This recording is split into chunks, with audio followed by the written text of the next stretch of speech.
శాస్త్రి పెద్ద పండితుడు కాదు.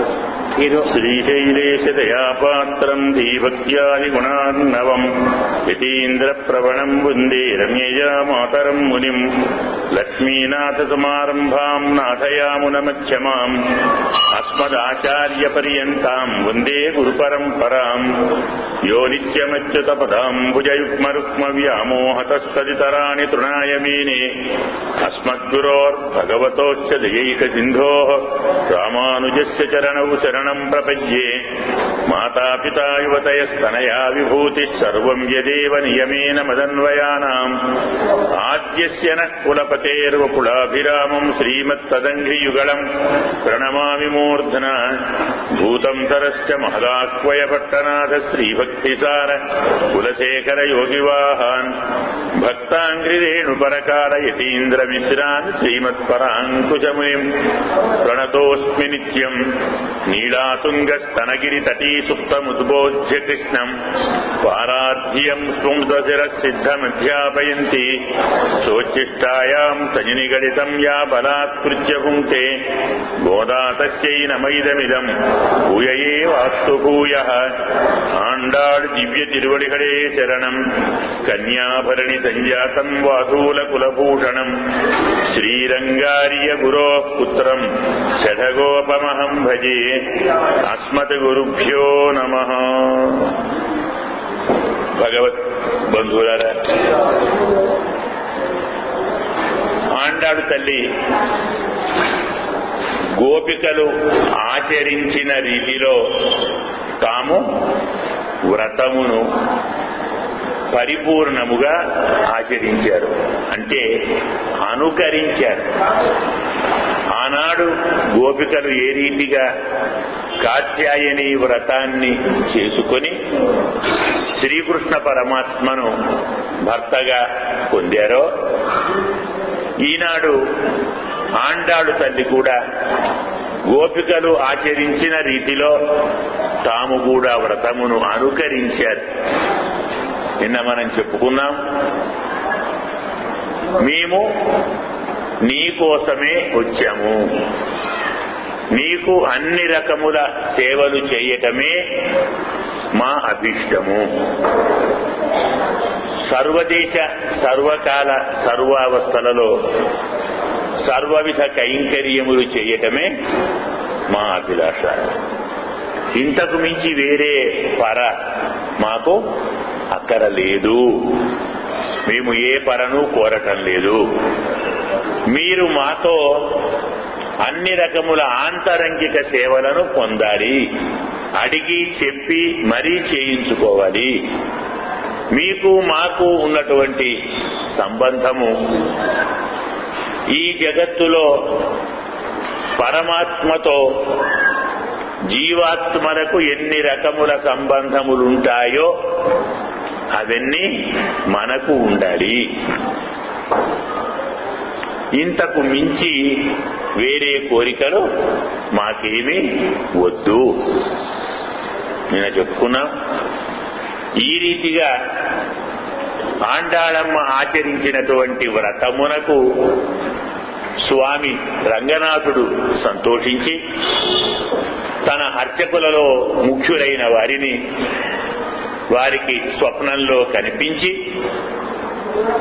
మీరు శ్రీవిల్లిపుత్తూరుకు వెళ్లి పెరియాళ్లు వారును గోదాదేవిని ఆ మండలాధీశుడు ప్రభువును తీసుకొని రండి అని రంగనాథుడు ఆజ్ఞాపిస్తే, అదే రీతిలో పెరియాళ్లు వారు స్వప్నంలో కూడా స్వామి సాక్షాత్కరించి మీ అమ్మాయిని తీసుకొని మీరు శ్రీరంగానికి రండి, నేను కళ్యాణం చేసుకుంటాను. మరునాడు ప్రాతకాలం వారు వచ్చారు, వీరు సిద్ధంగా ఉన్నారు. మహారాజు గారితో, రాజ పరివారంతో, రాజ మర్యాదలతోటి గోదమ్మ శ్రీవిల్లిపుత్తూరు నుండి శ్రీరంగానికి వేంచేశారు. అక్కడ అందరూ చూస్తూ ఉండగా అందరి సమక్షంలో రంగనాథుడు గోదమ్మను తనలో లీనం చేసుకున్నాడు. మన పాటలో ఐక్యం అంటాం. కళ్యాణం అంటే అదే అర్థం కదా. కళ్యాణం అంటే ఇద్దరు కాదు, ఇద్దరు ఒకటి కావటం కళ్యాణం. ఇద్దరుగా ఉండాలంటే కళ్యాణం ఎందుకు? ఎవరంతలో వారు ఉండొచ్చు. కళ్యాణం యొక్క ఉద్దేశ్యమే ఒకటి కావటం. ఇలా ఈనాడు గోదమ్మ రంగనాథునితో కలిసి భోగరసము అనుభవించారు. భోగరసం అనుభవించిన రోజు కాబట్టి మనం ఈ రోజునేమంటాం? భోగి అంటాం. భోగి అంటే ఏమిటి? భోగము అనుభవించిన రోజును భోగి అంటాం. ఎవరు అనుభవించారు? రంగనాథుడు, గోదమ్మ అనుభవించారు భోగమును. అందుకే ఈరోజు భోగి అంటాం. భోగి నాడే మనం గోదమ్మ కళ్యాణము చేసుకుంటాం. మరి అంతా అయిపోయిన తర్వాత మళ్ళీ ఈరోజు ఇంకేం చెప్తారండి మీరు? తిరుప్పావు అయిపోయింది కదా, కళ్యాణం కూడా అయిపోయింది కదా, ఇంకా చెప్పేది ఏముంది అంటే ఎలా అయిపోయింది కళ్యాణం? రంగనాథుడు గోదమ్మను ఎలా కళ్యాణం చేసుకున్నాడు అంటే ఈ వ్రతం ఆచరిస్తే. ఈ వ్రతం ఆచరిస్తే గోదమ్మకు రంగనాథుడు లభించాడు, మనకు లభిస్తాడు. మొదలే చెప్పాను, మనం అందరము స్త్రీలమే, భార్యలమే. ఎవరు భర్త? పరమాత్మే భర్త. ఒక్కడే పురుషుడు. వాసుదేవ సయేవాసౌ పూర్ణ పురుష ఉచ్యతే. నిజమైన పరిపూర్ణమైన పురుషుడు ఒక వాసుదేవుడే. స్త్రీప్రాయం ఇతరత్ సర్వం. మనమందరము స్త్రీలమే. కాబట్టి మరి గోదమ్మకు రంగనాథుడు లభించినట్టు మరి మనకు మన పరమాత్మ లభించవద్దా? అందులో కలియుగం కదా. కలియుగం ఎలా ఉంటుంది? మనం చాలాసార్లు చెప్పుకున్నాం కదా, మందాహ సుమందమతయ మందభాగ్యా. పొట్టివారు, తక్కువ బుద్ధి గలవారు, అదృష్టం తక్కువ ఉన్నవారు, ఆయుష్యం తక్కువ ఉన్నవారు, తొందర ఎక్కువ ఉన్నవారు. ఇది కలియుగ లక్షణం. కాబట్టి మనకు మనము చేసేటువంటి ప్రయత్నంతో పరమాత్మ లభించడు. కాబట్టి తాను పరమాత్మను పొందినాను అంటే కృతత్రేత ద్వాపరాది యుగములలో అవతార రూపములుగా వచ్చినటువంటి పరమాత్మ ఉన్న సమయంలో వారిని సేవించిన వారు మాత్రమే పరమాత్మను పొందుతారనుకోకండి. అర్చావతారమును ఆరాధించిన, అర్చామూర్తిని సేవించిన, అవతారాలలో ఉన్నటువంటి స్వామిని సేవిస్తే కలిగే ఫలితం అర్చామూర్తిలో కూడా కలుగుతుంది. నేను దృష్టాంతమో అని గోదమ్మే చెప్పింది. ఈరోజు ఫలశ్రుతి అంటాం. అంటే ఇలా తిరుప్పావు చదివితే, తిరుప్పావు వింటే, ఈ వ్రతాన్ని ఆచరిస్తే ఏం ఫలం కలుగుతుంది? ఎలా ఆనాడు గోదమ్మను రంగనాథుడు చేరదీశాడో ఈనాడు మనను కూడా పరమాత్మ అదే వాత్సల్యంతో, అదే కరుణతో మనను కూడా చేరదీస్తాడు. అయితే ఈ విధానం అనుసరించాలి. గోదమ్మ ఏ విధానాన్ని అనుసరించిందో అదే విధానాన్ని అనుసరిస్తే గోదమ్మను అనుగ్రహించిన రీతిలో మనను కూడా స్వామి అనుగ్రహిస్తాడు. ఏమిటా విధానం? మొదలు పరమాత్మను చేరాలి అనేటువంటి దృఢమైన పట్టుదల, కోరిక ఉండాలి. భగవంతుణ్ణి చేరకుండా, భగవంతుణ్ణి చూడకుండా, పరమాత్మ సేవ చేయకుండా బ్రతకలేము అన్న తపన, ఆర్తి ఉండాలి. తరువాత మనకు కావలసిన ఫలితమును పరమాత్మే ఇస్తాడు. మనము మన ప్రయత్నంతో ఎలాంటి ఫలితాన్ని పొందలేము అనే నమ్మకము ఉండాలి. ఇదే వ్రతం అంటే. దీన్నే మార్గశీర్ష వ్రతం మొదలు చెప్పాను కదా. మార్గశీర్షము అంటే ఉత్తమమైన మార్గము. మార్గం అంటే దారి, శీర్షం అంటే శ్రేష్టము. మార్గశీర్షం శ్రేష్టమైన దారి. దీనికి పరమాత్మను చేరటానికి సర్వోత్తమమైన మార్గం ఏమిటి? ఇదే. ఏమిటి? భగవంతుణ్ణి చేరాలనే తపన, భగవంతుడే చేరుస్తాడు తప్ప మన ప్రయత్నం చేర్చదు అన్న విశ్వాసం, పరమాత్మను చేరకుండా ఉండలేని స్థితి. ఇదే మార్గశీర్షం. మనం చెప్పుకున్నాం 9 మార్గాలు. అయితే ఈ వ్రతాన్ని ఆచరించటానికి ఏం చేయాలి? కొన్ని నియమాలు పాటించాలి. ఆహార నియమాలు పాటించాలి. సాత్వికమైనటువంటి ఆహారాన్నే తీసుకోవాలి.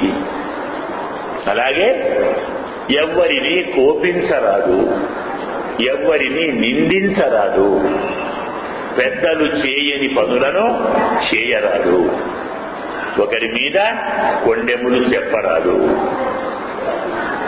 మనకు ఉన్నంతలో శక్తికి తగ్గకుండా, మించకుండా దానము చేయాలి, భిక్షము పెట్టాలి.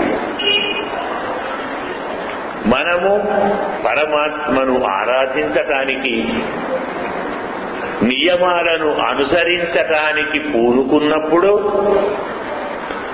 మనము ఆచరిస్తున్నటువంటి పనికి సహకరించే వారికి పరమాత్మ శుభములు కలిగించాలి అని కృతజ్ఞతను ప్రకటించాలి. మనము ఈ భూమండలంలో ఉండి పరమాత్మను సేవిస్తున్నాం కాబట్టి ఈ భూమండలము పాడి పంటలతో సమృద్ధిగా ఉండాలి అని కోరుకోవాలి. దాని తరువాత మనము ఎన్నో జన్మల నుండి కొన్ని వందల, వేల, లక్షల, కోట్ల పాపాలు చేసుంటాం. ఆ పాపాలన్నీ నశించటానికి పరమాత్మ నామాన్ని సంకీర్తన చేయాలి. ఇలా భగవన్నామ సంకీర్తనతో అన్ని పాపములు పోగొట్టుకున్న తరువాత మనస్సు, శరీరము, వాక్కు పరిశుద్ధమవుతుంది. అప్పుడు మనం పరమాత్మను చేరాలి. కాబట్టి పరమాత్మ దగ్గరికి వెళ్ళాలి. కాబట్టి అంత రుచిగల పదార్థాన్ని, అంతటి ఆనంద ప్రవాహాన్ని ఒక్కరము అనుభవించలేము, చేరలేము, కొట్టుకొని పోతాం. కాబట్టి ఓ 10 మందిని తీసుకొని వెళదాము. మనకు తోడుగా 10 మంది మహానుభావులను తీసుకొని స్వామి దగ్గరికి వెళదాము. వెళ్ళాలి. మొదలు స్వామి భవనానికి వెళ్ళి భవన పాలకుణ్ణి, ద్వార పాలకుణ్ణి లేపి వారి అనుమతి తీసుకొని నందుణ్ణి లేపి, యశోదమ్మను లేపి, కృష్ణ పరమాత్మను లేపి, బలరాముణ్ణి లేపి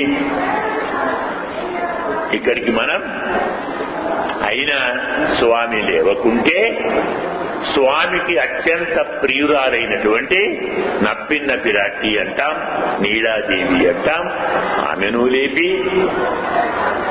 ఆమె కూడా లేవకుంటే మళ్ళీ అతన్ని లేపి, కాదు ఇద్దరినీ లేపి, ఇలా ఒక 4 పాచురంతో అమ్మను, నాన్నను, అమ్మను, మళ్ళీ నాన్నను ఇలా రకరకాలుగా లేపి లేపి లేపి చివరికి అమ్మను మన దగ్గరికి తీసుకుని వచ్చి అమ్మతో కలిసి స్వామిని లేపాము.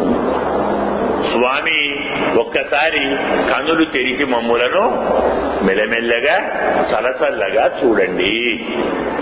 ఇలా పరమాత్మ కటాక్షించిన తరువాత అయ్యా శయ్యా మందిరంలో కాదు, శయ్యా మందిరంలో నుంచి నడిచి వచ్చి సభాస్థాన సింహాసనాన్ని చేరండి.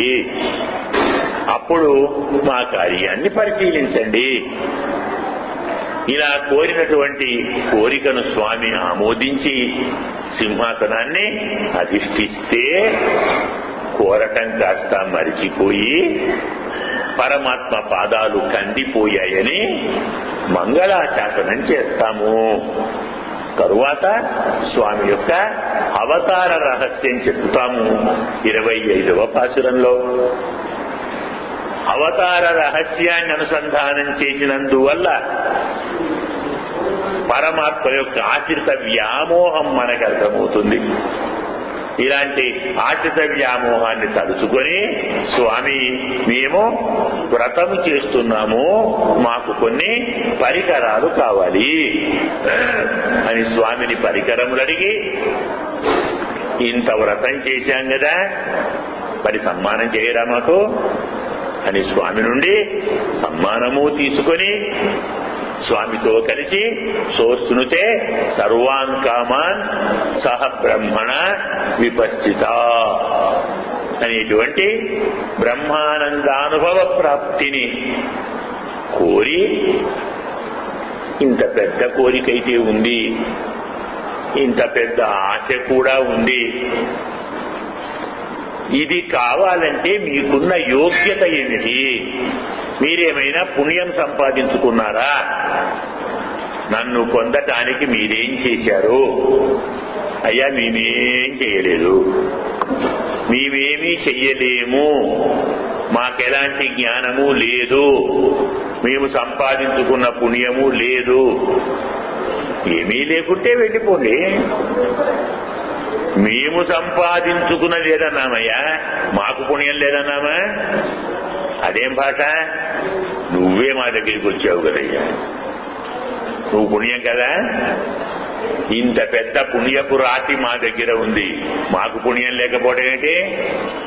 మా దగ్గర పుట్టి పెరిగిన పుణ్యం ఉంది, మేము చేసుకున్న పుణ్యం లేదు అంటే ఏమర్థం? 2 రకాలుంటాయి పుణ్యాలు, సాధ్య పుణ్యము, సిద్ధ పుణ్యం. మనము మన ప్రయత్నంతో చేసుకునేదాన్ని సాధ్యము అంటాం, మన ప్రయత్నం లేకుండానే ఉన్నదాన్ని సిద్ధము అంటాం. యజ్ఞములు చేసి, యాగములు చేసి, ధ్యానములు చేసి, వ్రతములు చేసి, తపస్సులు చేసి, ఇవన్నీ చేస్తే ఏమవుతుంది? పుణ్యం వస్తుంది, సంతోషిద్దాం. ఆ వచ్చిన పుణ్యం మనను వైకుంఠం తీసుకుపోతుందా? ఎవరైనా గ్యారంటీ ఇస్తారా? లేదు. ఈ పుణ్యం వల్ల స్వామి సంతోషిస్తే తీసుకొని పోతాడు. ఆయనకు నచ్చలేదు, పోనీ ఆయన మెచ్చలేదు, ఇక్కడే ఉన్నాడు. దీనికంటే ఆయన్నే పట్టుకుంటే తప్పకుండా అడగదు. మనం చెప్పుకున్నాం, పరమాత్మే మనను తన దగ్గరికి చేర్చే పుణ్యము, దీన్నే సిద్ధమైన పుణ్యము అన్నాం. అందువల్ల నువ్వున్నావయ్యా మాకు, ఏదో తెలియక అలవాటు చొప్పున చాలా చిన్న చిన్న పేర్లతో పిలిచి నిన్ను అవమానించాము. చెప్తాడు గీతలో, హే కృష్ణ, హే యాదవ, హే సఖేతి అజానత మహిమానం సవేదం మయా ప్రమాదాత్ ప్రణయేన వాపి యచ్చ అపహాసార్థం అసత్కృతోసి విహారశయ్యాసన పూజనేషు.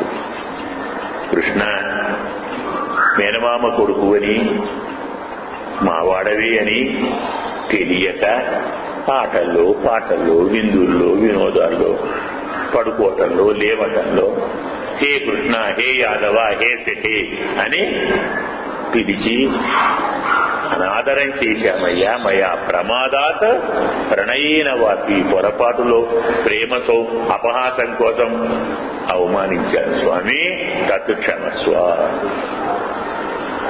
అని ఆనాడు అర్జునుడు అడిగినట్టుగా మేము అడుగుతున్నామయ్యా. తెలియక తప్పు చేశామయ్యా, చిన్న పేరుతో పిలిచామయ్యా.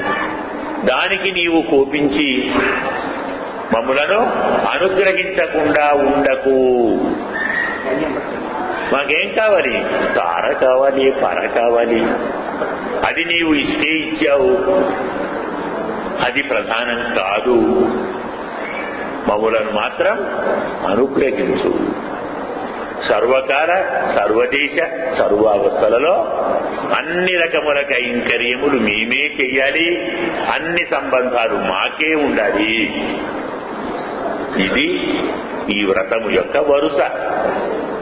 మనము పాసురాలు నోటికి రాకున్నా, దాని భావం ప్రతి ఒక్క భావం తెలియకున్నా, ఇప్పుడు చెప్పినటువంటి ఈ 30 మెట్లు అంటాం, వీటిని సోపానములు అంటాం.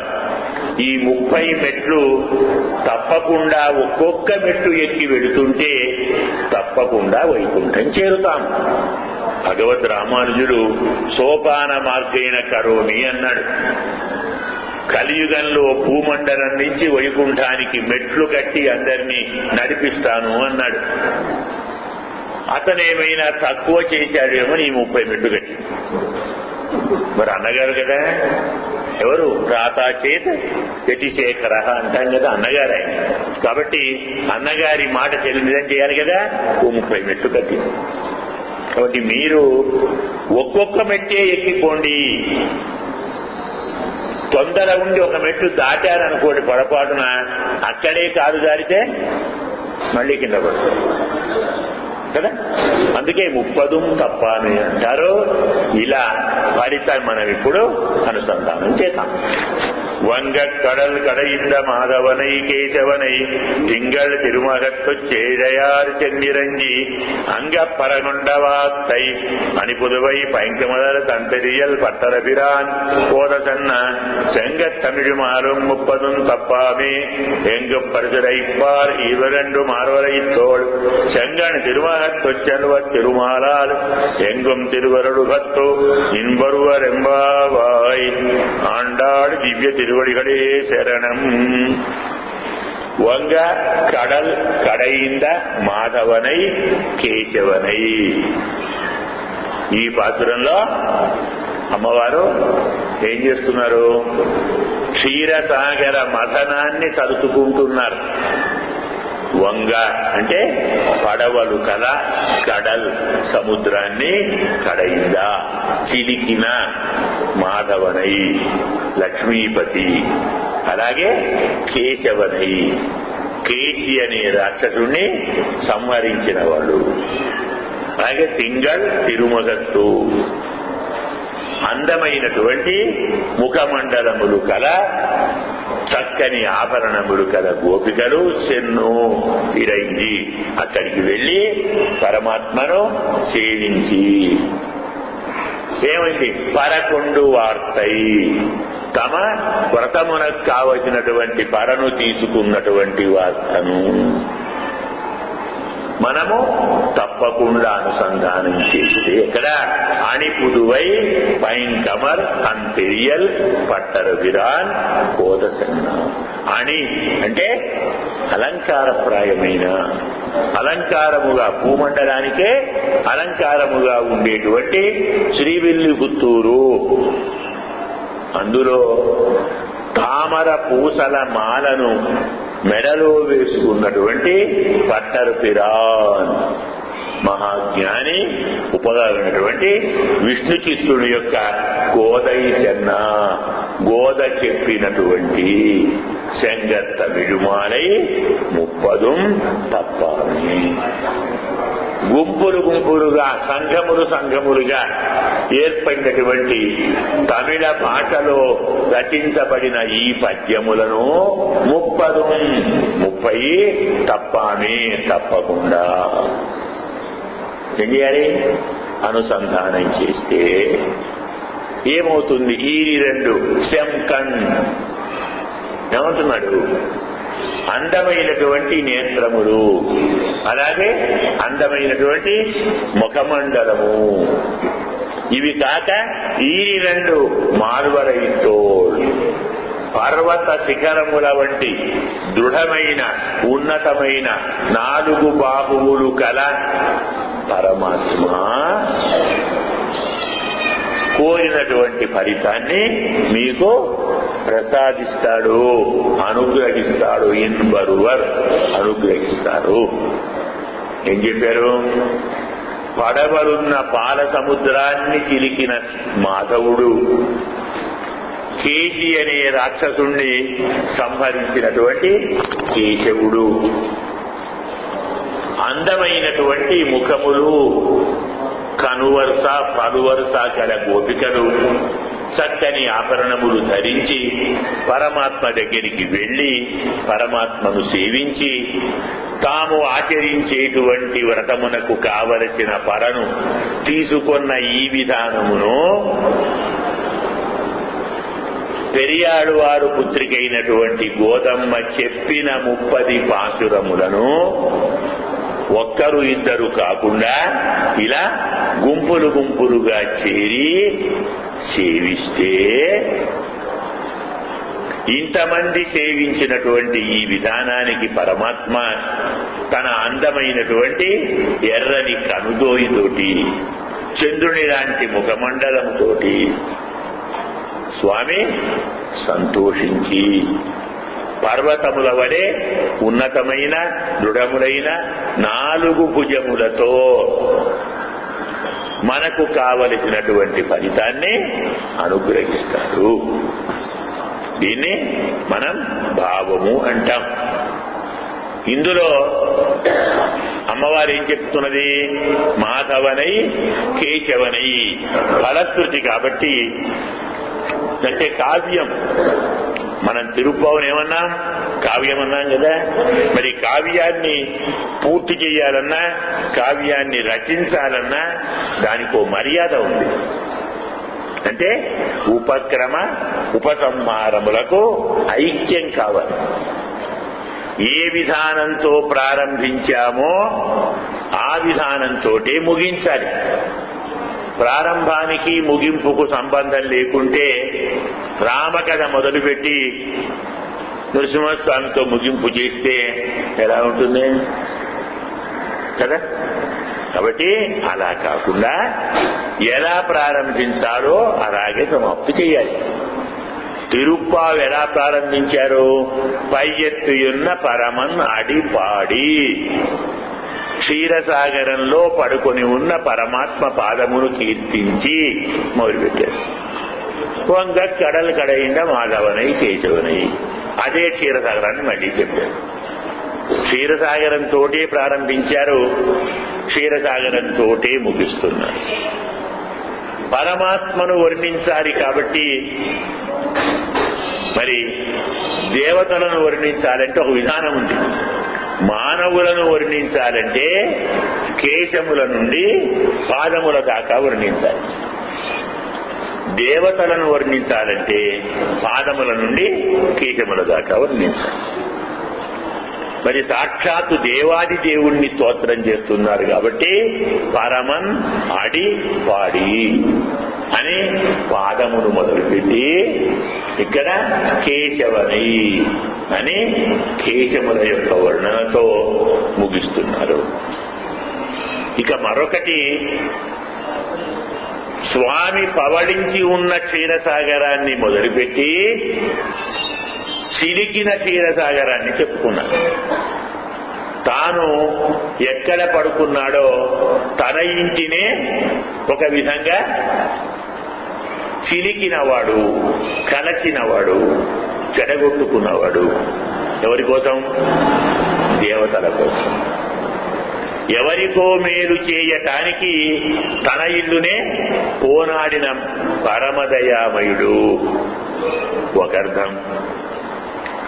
మరి కాస్త లోతుకు ముందరికి వెళితే మనం చెప్పుకున్నాం, అందరికీ బహుశా గుర్తు ఉండే ఉంటుంది.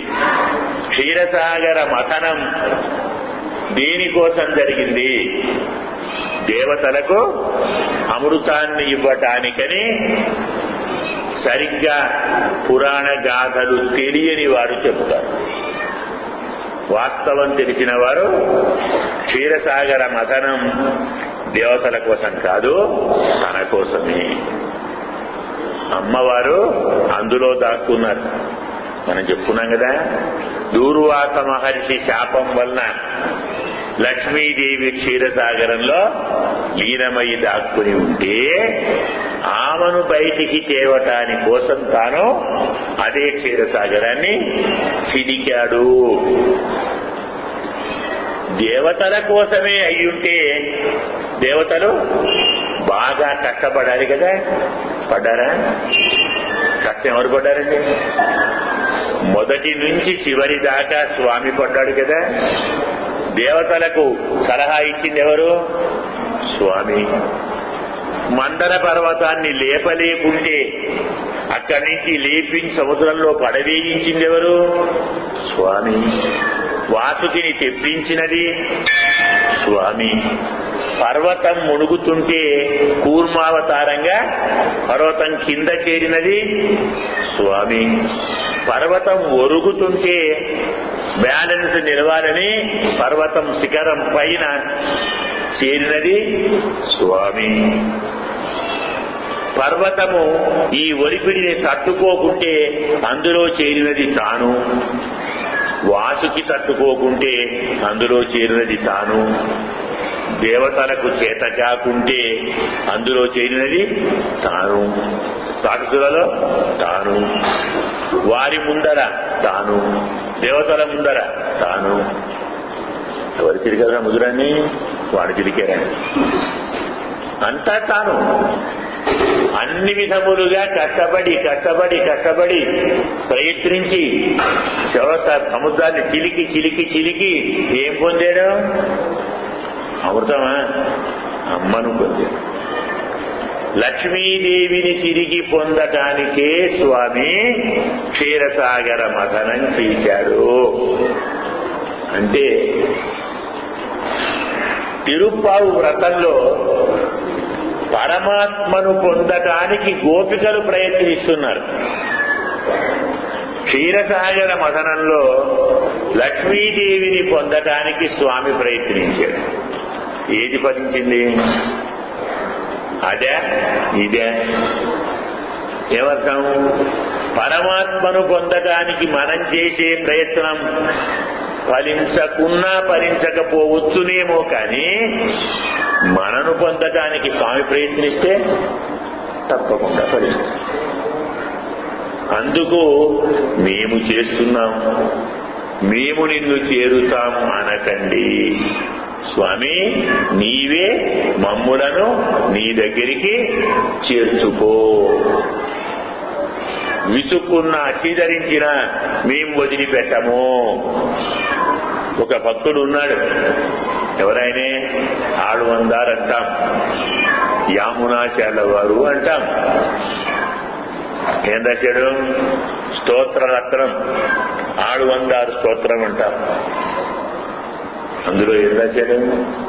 నిరాశకస్యాపి నతావదుత్సహే మహేశ హాతుం తవ పాద పంకజం. నీవు ఎన్నిసార్లు చీదరించినా, దులిపి కొట్టినా, విసుక్కున్నా మేము మాత్రం నీ కాళ్ళు వదిలిపెట్టము. ఎందుకు?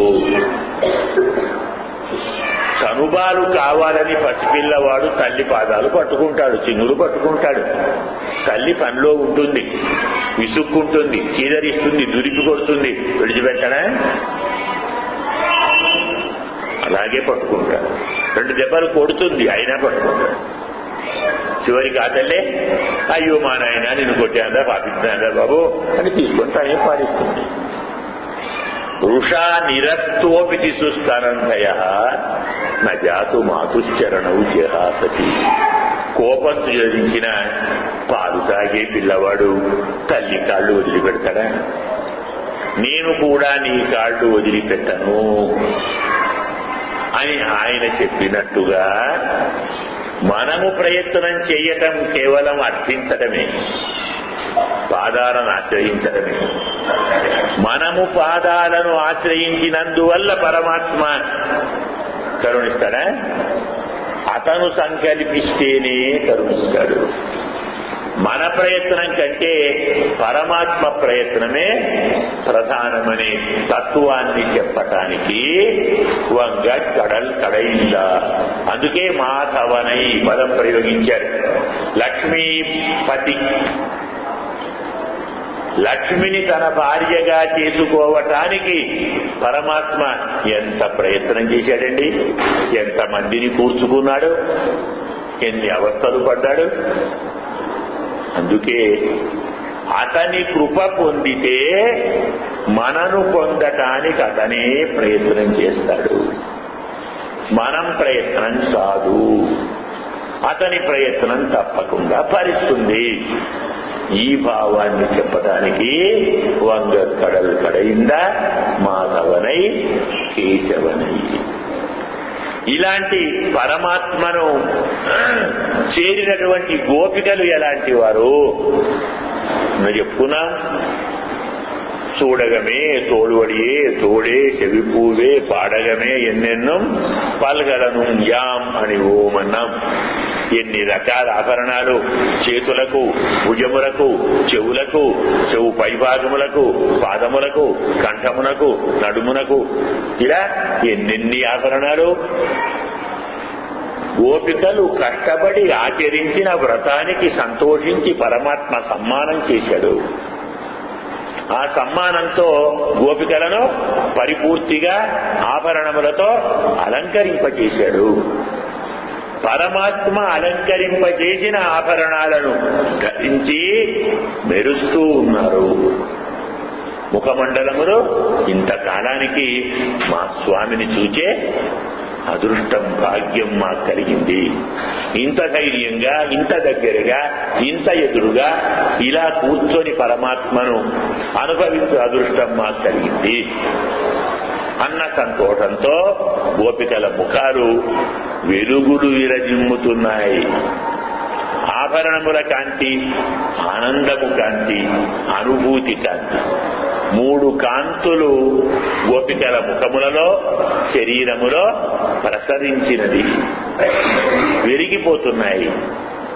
ఇంతటి ఆనందంతో పరమాత్మను సేవించి పరమాత్మ దగ్గర చేరి పరమాత్మను అర్థిస్తే ఆ భాగం చెప్పుకున్నారు. ఈ విధానం మొత్తం వ్రతము ఆచరించి పరను తీసుకున్న ఆనాడు భాగవత కథననుసరించి కాత్యాయిని వ్రతమును ఆచరించి గోపికలు శుద్ధ పరమాత్మను భర్తగా పొందినట్టుగా మేము కూడా ఈ వ్రతాన్ని ఆచరించి రంగనాథుణ్ణి భర్తగా పొందుతానని గోదమ్మ సంకల్పించి మనకు 30 పాశురముల ఒక మాలగా అందించినది. ఎవరామే? ఎవరందించారు? ఎవరి కూతురు? బట్టరు పిరాన్ కోరసున్న. గోదను పెళ్లి కాకముందు ఆడవారు దాటరా అనాలి కదా, చెప్పాలి, తప్పదు. అది ఇప్పటిది కాదు, ఎప్పటి నుంచో. సీతాచ జనకాత్మజ. అదే పెళ్ళైతే మొదలేం చేయాలి? మామగారి పేరు చెప్పాలి, తరువాత నాన్నగారి పేరు చెప్పాలి, తరువాత భర్త పేరు చెప్పాలి, అప్పుడు తన పేరు చెప్పాలి. మనం చెప్పుకున్నాం. హనుమంతుడు సీతమ్మను నువ్వెవరు తల్లి అని అడిగితే స్నుషా దశరథస్యాహం శత్రు సైన్య ప్రతాపిన దుహితా జనకస్యాహం భార్య రామస్య ధీమత సీతాచ నామ నామ్నా.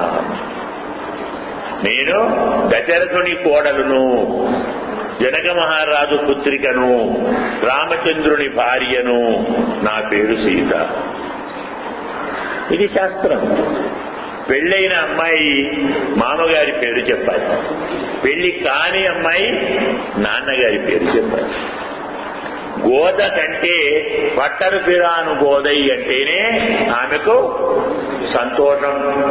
మనం చెప్పుకున్నాం కదా, రావణ సంహారం చేసిన తరువాత కూడా రామచంద్రుడు పుష్పక విమానాన్ని అధిరోహించి వస్తూ రాజధాని పితుర్మమ అన్నాడు అయోధ్య. అయోధ్య మా నాన్నగారి రాజధాని. ఎక్కడున్నాడు నాన్నగారు? స్వర్గంలో ఉన్నాడు. అయినా మన రాజధాని అనలేదు. పితుర్మమ, తండ్రి గారి పేరు చెప్పుకుంటేనే రాముడికి ఆనందం. మన కిట్టయ్యకు నందనందన అంటే ఆనందం, లేదా వాసుదేవ అంటే ఆనందం. ఉత్తకృష్ణ అంటే ఎవరు అనుకుంటాడు. మనకి ఎప్పుడు వచ్చిన బాగా అదొక మర్యాద. మాతృదేవోభవ, పితృదేవోభవ, ఆచార్య దేవోభవ అని చెప్తుంది. కాబట్టి ఈమె కూడా పెరియాడు వారు పుత్రికను. ఎలాంటి పెరియాడు వారయ్యా? మెడలో తామర పూసల మాలలు వేసుకున్నాడట. ఎక్కడ? అణిపుదువై, మొత్తం భూమండలానికి అలంకారమైనటువంటి శ్రీవిల్లిపుత్తూరు. ఎందుకు శ్రీవిల్లిపుత్తూరు మొత్తం భూమండలానికి అలంకారం అవుతుంది? ప్రపంచంలోని అన్ని పట్టణాల కంటే శ్రీవిల్లిపుత్తూరు చాలా గొప్ప పట్టణం, చాలా పెద్ద పట్టణం. చాలా పెద్దదా? అదే కాదే, కాదు పెద్దది. ఎలాగయ్యా? లోకంలో కొన్ని స్వామివారికి నివాసాలుగా ఉంటాయి.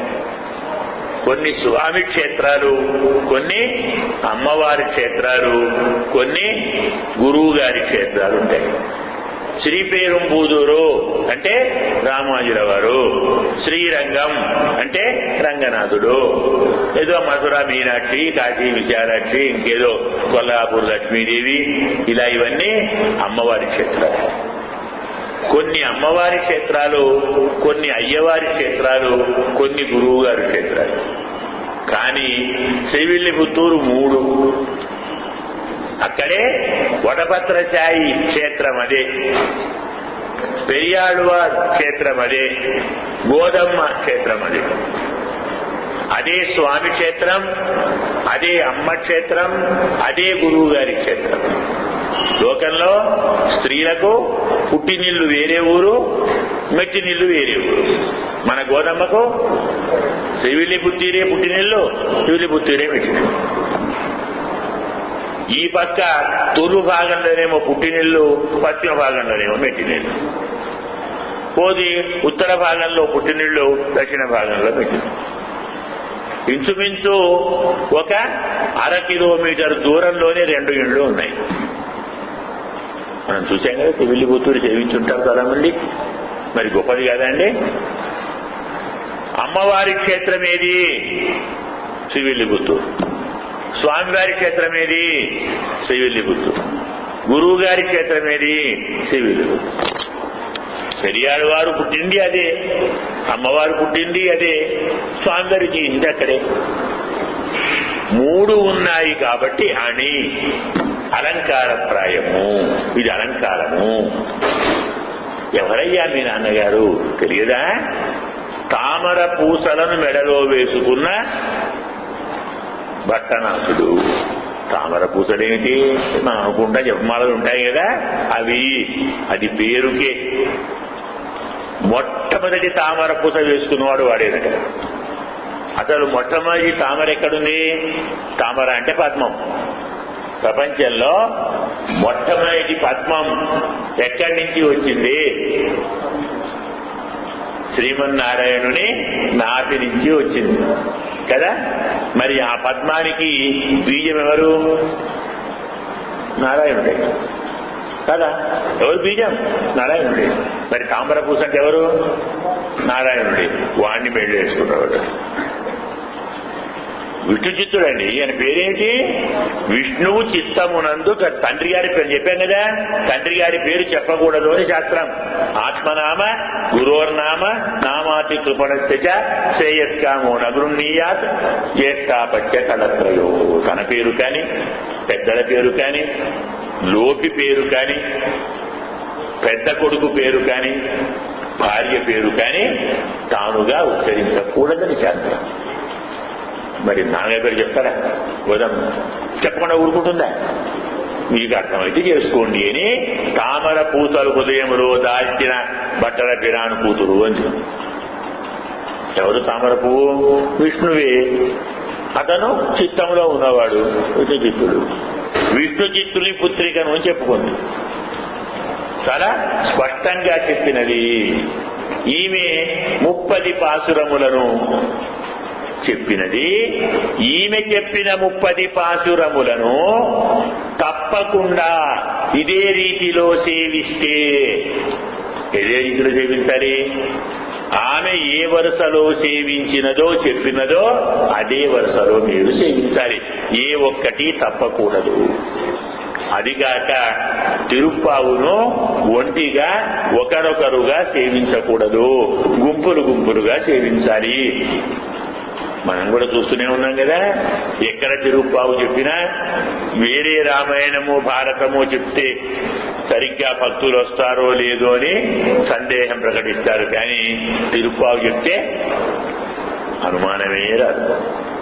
హాయిగా గుంపులు గుంపులుగా జనాలు వస్తూనే ఉంటారు, భక్తులు సేవిస్తూనే ఉంటారు. అంతగా ఇందరు మహానుభావులు వచ్చి సేవిస్తే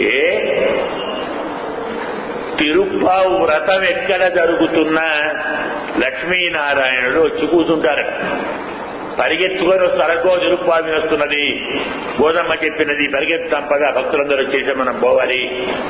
మనం ఆలస్యమైతే ఎన్ని పోతాయో. గోదమ్మ ఒక్కటి తప్పకుండా వినవన్నది. మనం లేటుగా పోతే ఫైన్ కట్టాలి అని ముందే వచ్చి కూర్చుంటారు. అంటే మనం కొంచెం ఆలస్యంగా వస్తామో ఏమో, కానీ స్వామి మాత్రం పరిగెత్తుకొని ముందే వస్తాడు. మార్గడి తింగళ్ అనగానే వచ్చి కూర్చుంటాడు. ఎక్కడి దాకా? వంగక్కడల దాకా. ఎలా ఉంటాడు స్వామి? స్వామి యొక్క నేత్రములు కూడా చాలా అందంగా ఉంటాయి. స్వామికి ఏం పేరు? పుండరీకాక్షుడు అని పేరు. విశాలమైన నేత్రములు కలవాడు. పరమాత్మ కనులు అప్పుడప్పుడు కాస్త ముడుచుకుంటాయి. ఎప్పుడు? భక్తులు దగ్గర లేనప్పుడు. తన దగ్గరికి భక్తులు రానప్పుడు, తనకు భక్తులు కనపడనప్పుడు, తనను భక్తులు కోరనప్పుడు. ఇంతమంది భక్తులు ధనుర్మాసంలో తెల్లవారుజామున లేచి వచ్చి స్వామి నువ్వు కావాలి, స్వామి నువ్వు కావాలి, స్వామి నువ్వు కావాలి పరిగెత్తుకుని వస్తే ఆయన ముఖం కదించదండి. మనం చెప్పుకున్నాం, జ్ఞాపకం ఉందా? శ్రీరంగేశ కవచ హృద్యాం భగవతీం శ్రియం త్వత్తోప్యుచ్చై వయమియ ప్రణామ శృణుతరామ. ఎవరు? పరాచర పట్టరు శ్రీగుణరత్న కోశం అనే గ్రంథం. ఒక 62 శ్లోకాలు ఉన్నాయి. స్తోత్రం అమ్మవారి యొక్క వైభవాన్ని చెప్పేటువంటి స్తోత్రం. అందులో శ్రీయశ్రీ లక్ష్మికి కూడా లక్ష్మి అయినటువంటి శ్రీరంగేశ, రంగనాయక, నీ ప్రియురాలిని నీకంటే గొప్పదానిగా మేము స్తోత్రం చేస్తాము, జాగ్రత్తగా విను. మేము నీ ప్రియురాలిని స్తోత్రం చేస్తూ ఉంటే దృశవుతే భూయాస్తాం స్ఫుట తరళతారే నయనయోహో, నీ కన్నులు బాగా పెద్దగా వికసించి ప్రకాశించాలి. సంతోషం పెరిగి శరీరం కాస్త సంతోషంతో ఉబ్బిపోయి నీవు తొడుక్కున్న 100 చొక్కాలు కాదు 1000 చొక్కాలు చినిగిపోవాలి అన్నాడు.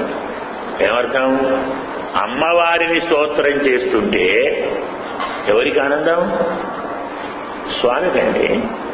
భర్తను స్తోత్రం చేస్తే భార్యకు ఆనందం, భార్యను పొగిడితే భర్తకు ఆనందం, పిల్లలను పొగిడితే ఇద్దరికి ఆనందం కదా. అందుకే అమ్మవారు చెప్పినటువంటి తిరుప్పావిది. అగో అక్కడ అందరు భక్తులు వచ్చారు, కాలక్షేపం మొదలవుతున్నది, త్వరగా పోదాం రండి అని స్వామి వస్తాడట. ఎలాంటి వాడు స్వామి? ఈరి 2 మార్వరైతోళ్ 4 భుజములట. పరమాత్మ 4 భుజములుగా దేవకీ వసుదేవులకు కనపడ్డాడు. గోపికలకు కూడా ఎలా కనపడ్డాడు? అష్టభుజం ఉంటాడు, 8 భుజాలతో.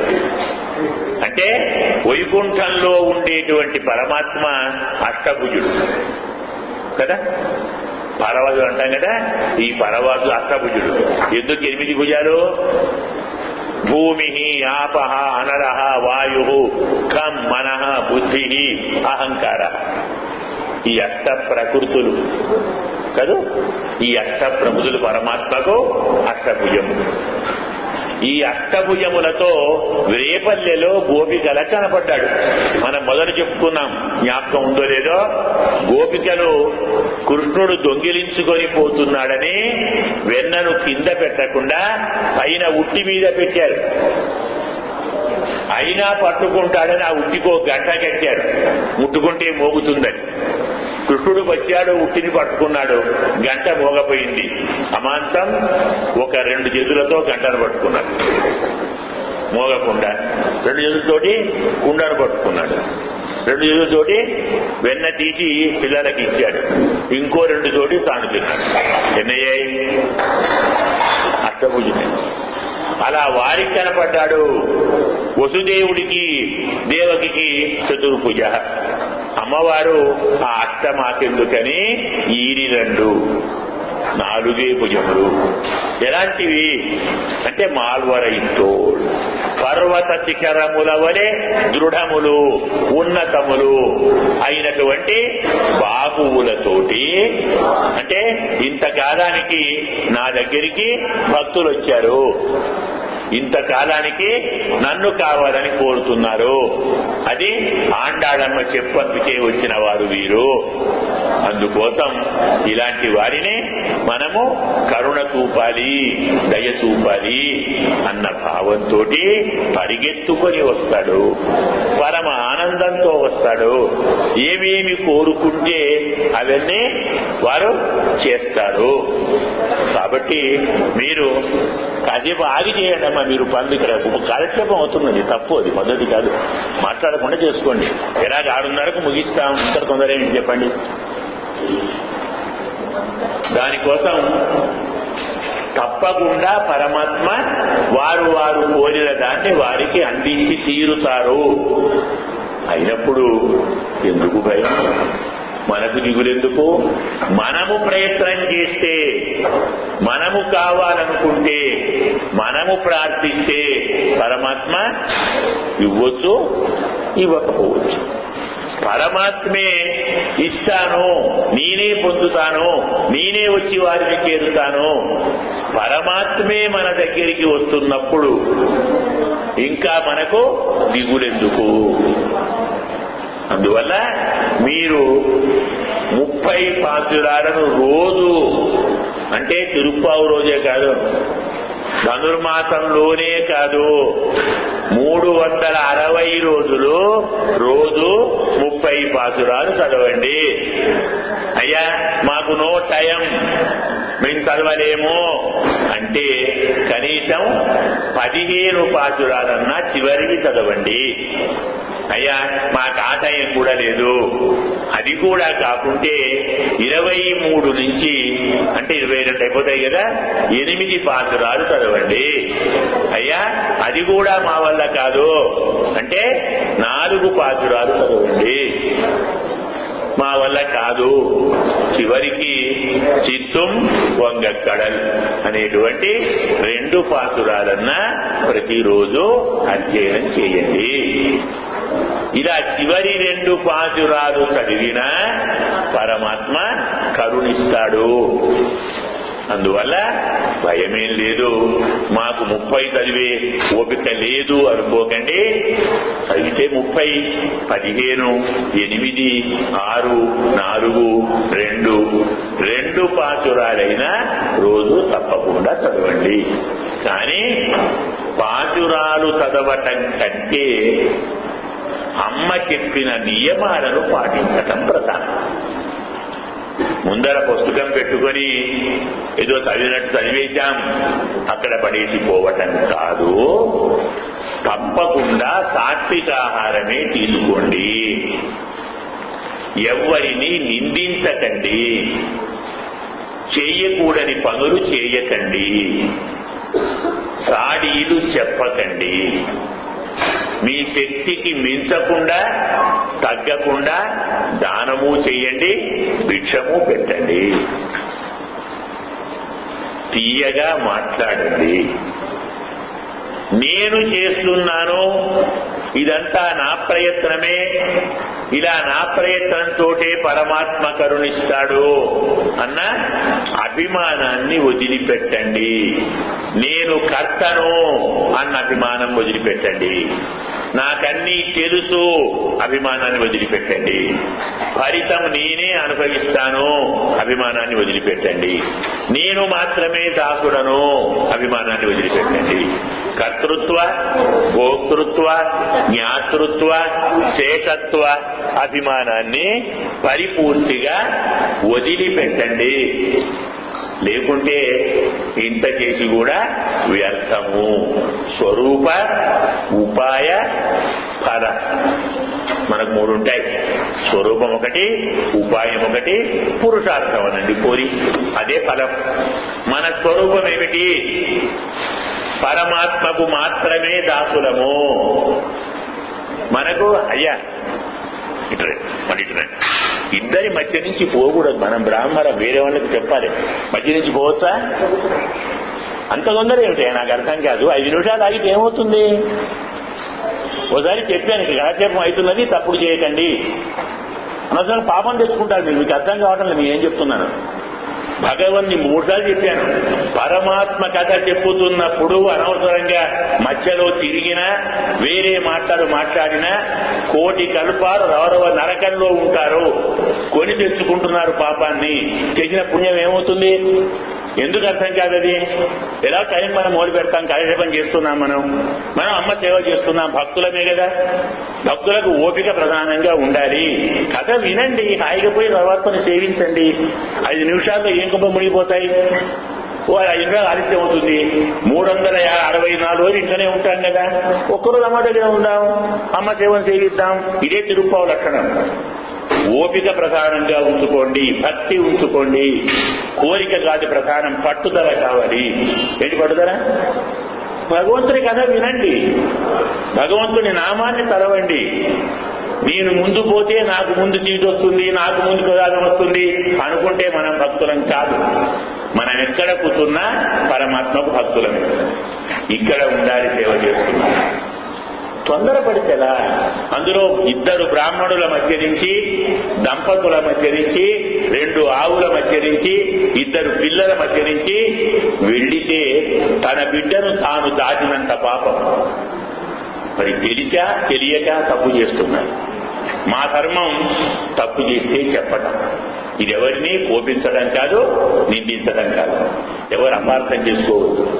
ఎందుకంటే ఆచార్య స్థానం వినేవారికి తప్పులు జరగకుండా, పాపం తగలకుండా చూసే బాధ్యత మాట. మేము చూస్తుండగా మా ముందర మీరు తప్పులు చేయాలనుకోండి, అప్పుడు మా స్థానం ఎందుకు? మీ ధర్మం చెప్పాలి. ఇప్పుడే కాదు, ఎప్పుడూ గుర్తుంచుకోండి. 2 బ్రాహ్మణులు కూర్చున్నా, దంపతులు కూర్చున్నా, 2 పిల్లలు కూర్చున్నా మధ్య నుంచి వెళ్ళకండి. 2 చెట్ల మధ్య నుంచి వెళ్ళకూడదు, 2 ఆవుల మధ్య నుంచి వెళ్ళకూడదు, భార్యాభర్తల మధ్య నుంచి వెళ్ళకూడదు, గురు శిష్యుల మధ్య నుంచి వెళ్ళకూడదు. శాస్త్రాలు మన పెద్దవాళ్ళు చేస్తారు, పెద్దవాళ్ళకి అన్ని తెలుసు. ఇప్పుడు మనం అన్ని మర్చిపోయినాం. మనకేమైనా పని కావాలి, వెళ్ళిపోవాలి. తప్పదే. కనీసం తిరుప్పావు ఉంటున్న నాడైనా, పోయి ముగింపు నాడైనా అమ్మ చెప్పిన నియమాలను అన్ని కాకుండా కొన్ని అయినా మనం పాటించాలి. ఆ కొన్నిటిలో ప్రధానమైనది పెద్దలు ధర్మాన్ని చెప్పుకుంటే శ్రద్ధగా వినండి. విన్న ధర్మాలను, చేతనైన వాటిని ఆచరించండి. దయచేసి ఎవరిని కోపించకండి, ఎవరిని నిందించకండి. గురువు శాసించాలి.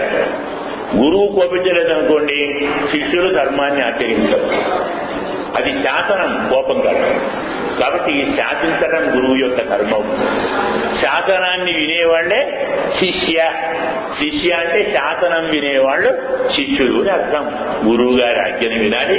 గురువు ఎప్పుడు శిష్యుని క్షేమాన్ని కోరుతాడు, అమ్మ ఎప్పుడు పిల్లల క్షేమాన్ని కోరుతుంది. కాబట్టి మీరందరూ ఈనాటి నుంచి మళ్ళీ తిరుప్పావు నాడే కాదు 360 రోజులు అమ్మ చెప్పిన సూత్రాలను అక్షరాల పాటించి ఎవరిని కోపించక, ఎవరిని నిందించక, పనికిరాని ఆహారాన్ని తీసుకోకుండా, చాడీలు చెప్పకుండా అమ్మనే ధ్యానిస్తూ కనీసం చివరి 2 పాసురాలైనా రోజు చదువుతూ అమ్మకు స్వామికి ప్రీతిని పొంది స్వామి అనుగ్రహాన్ని పొందాలని కోరుతూ ఉన్నాం. వంగ కడల్ కడైంద మాధవనై కేశవనై తింగళ తిరుమగత్తు చేయార్ చెన్నిరంజి అంగ పరగొండ వార్த்தை అని புதுவை பைங்கமலர் தந்தெறியல் பட்டரபிரான் கோததென்ன எங்க தமிழ் மாலை 30 தப்பாமே எங்கோ பரிசிடைப்பார் இவரெண்டு மார்வரை தோள் செங்கன் திருமகத்து செல்வ திருமாலால் எங்கும் திருவருள் பத்து இன்பருவர் எம்பாவாய். ஆண்டாடு திவ்ய திருவடிகளே சரணம். ஸ்வஸ்தி பிரஜாப்ய பரிபாலயந்தாம் న్యాయేన మార్గేణ మహీం మహీషాః గోబ్రాహ్మణేభ్య శుభమస్తు నిత్యం. లోకాః సమస్తాః సుఖినో భవంతు. అస్మద్గురుభ్యో నమః. జై శ్రీమన్నారాయణ.